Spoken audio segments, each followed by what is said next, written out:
So let me start here. A week or so ago, Morris sent this over to me, and it's been sort of like sticking in, like I've been thinking about it a little bit since. And that is a grading that David Schoenfeld did. And in it, he graded the Mariners offseason an F. Straight F. Fail. Okay? He says the offseason began with the dreams of Ohtani. Did they really?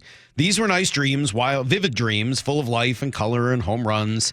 Then came word that the Mariners were not going to increase payroll, that right at a time when they needed to improve to keep up with Texas and Houston, ownership was suddenly concerned with local TV revenue. So it's led to another chaotic offseason from president of baseball operations, Jerry Dipoto, though it's really just been shuffling money around and not making the team any better. That was his view on the Mariners offseason. He gives it an F. Is that a fair grade? I don't think so. There's a lot of room that you can go there. I mean, there are things that he says there that are absolutely true. I think on the disappointment scale and where you thought that they would be this offseason 3-4 years ago, yeah. You know, you did not have that big get the last 3 years. You were expecting it somewhere. It didn't happen. People are upset. People absolutely. Rightly, yeah. Yes. This is not where you expected them to be. At some point, and it doesn't sound like David Schoenfeld has drawn that line yet, but at some point you're like, okay, well, this is where we're at. We don't know this. We have to separate this from, we got to play a baseball season next year. And by the way, fair or not, as a team, as an organization, our expectations have not changed. And so at that point, it is all put in the hands of Jerry Dipoto and Justin Hollander. And to give them an F? Yeah, see, that's where I drew a huge difference. I don't necessarily I'd give either group an F. An F is like Oakland. Oakland gets an F. Oakland is not going to be competitive. They're moving. I mean, like, that's an F. Right. So maybe I just have a little bit different scale than Schoenfeld, but I would give the Mariners a C-, maybe a D+ for their offseason in general. It hasn't been very good. They don't look appreciably better than they did last year. They look a little different, but I don't know that I could say they look appreciably better. They might be a little bit better, but it doesn't seem like the likely outcome is that they're 10 games better than they were a year ago. That would be a surprise if they ended up being significantly better than they were last year and winning 100 games. Would you agree? Well, I don't know if the goal was winning 100 games. I mean, you want to get to the postseason, and what's it going to take to get there? And what have they done to put themselves in that position? I probably think that they are a little more improved than you think they are. I think they're maybe a win or two better, depending on how things go. And I guess to finish my statement here, while I would give them a C- overall, maybe a D+, I'd give Jerry and Justin an A- or a B+ for what they've done given the constraints and limitations around them.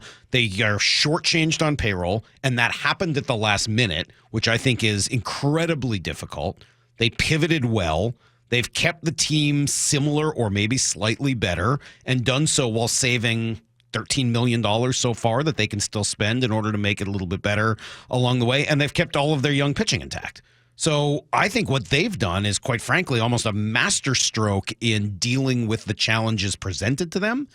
But overall, I don't know that I can say they look significantly better than they did a year ago. If you were going to tell me that you were going to be sitting on, what is it, the 26th? I think it's Friday. It is. Okay.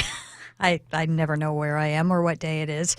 If you were going to tell me you were sitting where you are right now without having touched one of your young pitchers, without having dipped into your farm system at all, which I don't know if that's even fair because nobody's interested in that this year, if you've noticed anybody's farm system. These are all, MLBers for MLBers on the trade front, which has been a limited trade front instead. But if you were able to do that and fill all of your needs unspectacularly, these, you people, what about third base? What about second base? And, you look up and down lineups and everybody has got a weakness somewhere. And the Mariners are able to roll out a complete team right now. And they do have some strengths, and we can get into it a little bit later. If you look at the projections right now, people who don't look at projections are going to be pretty shocked at where the Mariners are on a couple of different projection systems. First base. I'm laughing at third base. They're not terrible. They are not projected to have the worst third baseman in the division. Do you know who does? No. Oakland. Do you know who their third Okay. baseman is? No. Who, by the way, I give a G or an H for Yeah, I what know, they yeah. did this What's year. below an F? I Yeah. just keep going. I don't know who Oakland's third baseman Abe is. Toro. Oh, that's sad. He's back. That's not what you're looking for. But for them to be able to fill the needs that they had and not have to, under the constrictions and restrictions that they were under, and not have to give up anything significant for their future, I think absolutely huge. And you're not, a thing that I get so much, and I think maybe you're there a little bit because there are some question marks about the players that they brought in. This is not Tommy LaStella. This is not A.J. Pollock. This is not Colton Wong. They have very much upgraded what they brought in from those players. You can lay out their numbers. They've done much better.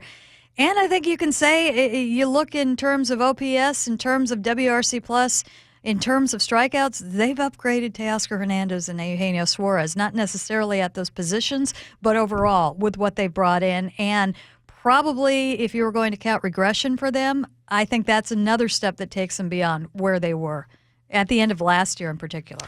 Yeah, I don't know. I'm not down necessarily on it all, Shannon, but taken as a whole, it's a disappointment. And, coming off of the disappointment of last year, there were opportunities for the team to improve more than they have this year. Is third base going to be better than some folks think? Maybe. Yeah, I mean, they've brought in a capable third baseman who, if he's healthy, is probably better than most of us realize. But was he the best option available? Or could they have done more if given a healthier budget to try to bring stuff in? Did they bring in Juan Soto? No. Did they bring in? I mean, there were legitimate players, bats, known quantities that were available to them, to anybody, that they opted not to pursue or to go after or to, end up getting. So do I think that they could be better than last year? Yes.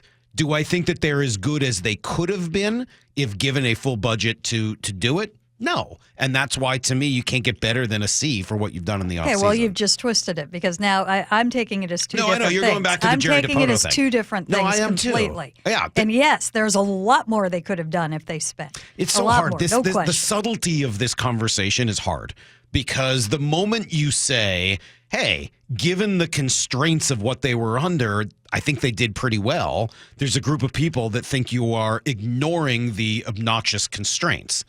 And if you only say, hey, this is absolute garbage, this team is going to be awful, you're ignoring the fact that given the constraints, the GM actually did a pretty good job of trying to improve the team. But it's very, very difficult to argue that little sliver right in between those 2 points. Well, sometimes you have to separate kind of the fan side, and that's something I learned this winter. And it's good to get back in touch with that kind of thing. Mm-hmm. And, my fandom, I'm a Husky fan. And that's when I get, angry about things. That's when it gets personal. That's when I get irrational sometimes. And that's when my expectations fly sky high. And I don't want to hear anything other than they should be this. And you're Right. not talking me off of that ledge. With the Mariners, that's different. I cover the Mariners. I want them to do well. I want Seattle fans to have something to grasp onto and to totally, you want them to do well because of what it does for everybody around them. But for me, I have to separate, again, draw that line. Well, they're going to have to play baseball now. Where are they?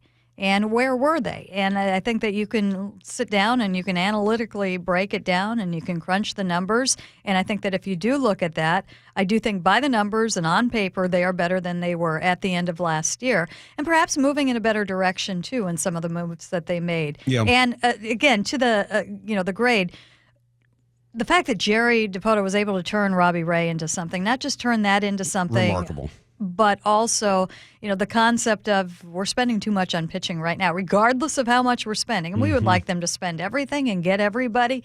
But he was right. They were unbalanced with that and able to take that and hopefully put that more into offense. I think that was important.